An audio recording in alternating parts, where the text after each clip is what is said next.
The sun rose slowly over the quiet town of Fairview, casting a golden glow on rows of neatly built homes that stretched across what once was an untouched piece of family land. The cul-de-sac streets were named after flowers and trees: Magnolia Lane, Oakwood Drive, Jasmine Court, as if the developers had tried to rewrite the story of the earth beneath those homes, erasing the one that had stood for over a century. But beneath the manicured lawns and white picket fences, the soil still remembered, and so did she. Evelyn Carter, a black woman in her late 60s, whose family's name had been on that land deed since her great-grandfather bought it in 1912. Long before the HOA or the city ever imagined the Fairview estates, Evelyn had watched them build: first the surveyors with their bright orange flags, then the bulldozers tearing into the earth, then the rapid construction of houses that sold faster than they were finished. At first, she'd tried to tell them. She'd even walked up to one of the supervisors with her yellowed but carefully protected deed in hand, telling him, "You're building on my land." He'd looked at her with that condescending half-smile, the kind reserved for people the world has decided don't matter, and said, "Ma'am, you must be mistaken. This property is owned by Fairview Development. Maybe check the county records." But Evelyn wasn't mistaken. Her family had held onto that land for generations. Through decades of hardship, taxes, and attempts by outsiders to take it away, she'd spent her childhood running through those fields, her father teaching her how to plant and harvest vegetables, her mother reminding her, "This land is your birthright, baby. They can't take it if you don't give it up." And she had paid the taxes every single year, even when money was tight, even when she'd had to take extra shifts at the hospital to keep it in the family. That land was more than dirt and trees.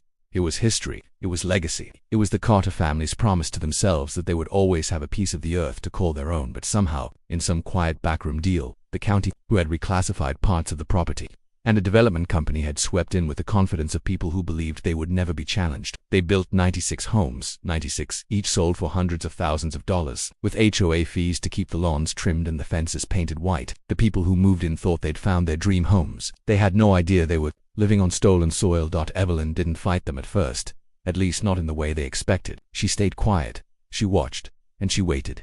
Because Evelyn knew something that they didn't. Her title was clean, her ownership airtight. The mistakes and fraud that had slipped through the county office were about to come back and haunt every single person who had a hand in what they'd done. That it had been her nephew, Marcus, a sharp young attorney just out of law school, who'd looked through the documents with her one evening at her kitchen table. He flipped through the county files, the deeds, the tax receipts, the survey maps. Then he leaned back in his chair and smiled, the kind of smile that carried both disbelief and opportunity. "Aunt Evelyn," he'd said, "they don't have a legal leg to stand on. That's still your land, every single square foot of it.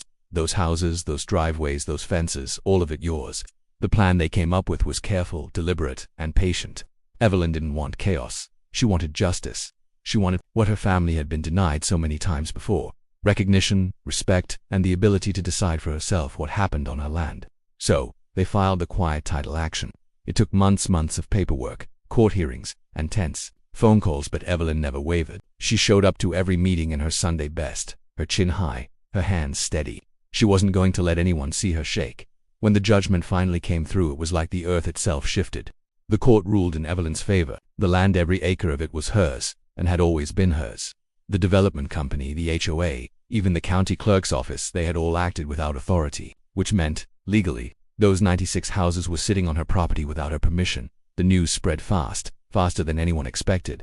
Homeowners were furious, demanding answers from the HOA that had sold them the dream. The developers scrambled, their lawyers filing motion after motion to try and buy time. But Evelyn didn't flinch. She'd been underestimated her whole life, and now they were going to learn what it meant to cross someone who had nothing left to lose and everything to gain.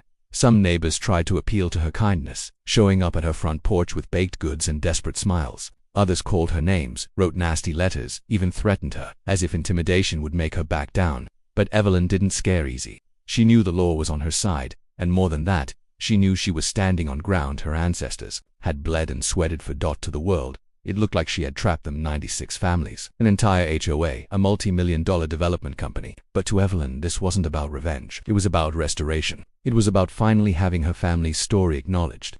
About making sure that when people spoke about Fairview, they remembered the Carters, the black family that had fought tooth and nail to keep what was theirs in a world that had tried 1,000 times to take it away.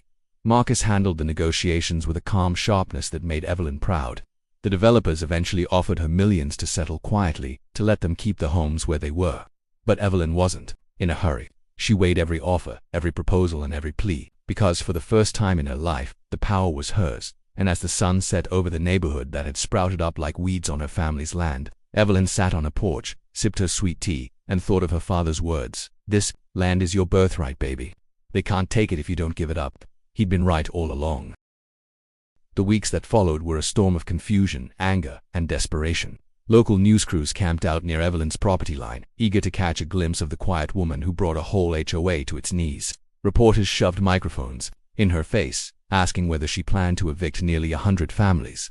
Social media lit up with heated debates, some calling her a hero, others painting her as a villain who was destroying lives. Evelyn ignored the noise. She'd learned a long time ago that other people's opinions didn't change the truth. And the truth was simple. They had built their dreams on land that was never theirs to take. That wasn't her sin to bear. She'd spent her life being quiet, swallowing her anger to keep the peace. But not this time. This time she would stand firm, no matter how loud the world screamed around her. What surprised her, though, were the letters, dozens of them, sometimes more than 100 in a week, pouring in from people across the country. Strangers who had read her story and wanted her to know she wasn't alone. Black families who had lost their land to shady deals and legal tricks. Elderly farmers who'd been pushed off their property by banks and developers. Mothers and fathers who wanted their children to see what it looked like when someone fought back and won. Evelyn read every single one. She kept them in a shoebox, by her nightstand, pulling them out on quiet evenings when the weight of it all threatened to crush her. They reminded her that this fight wasn't just hers. It was bigger than one woman, one family, or one piece of land.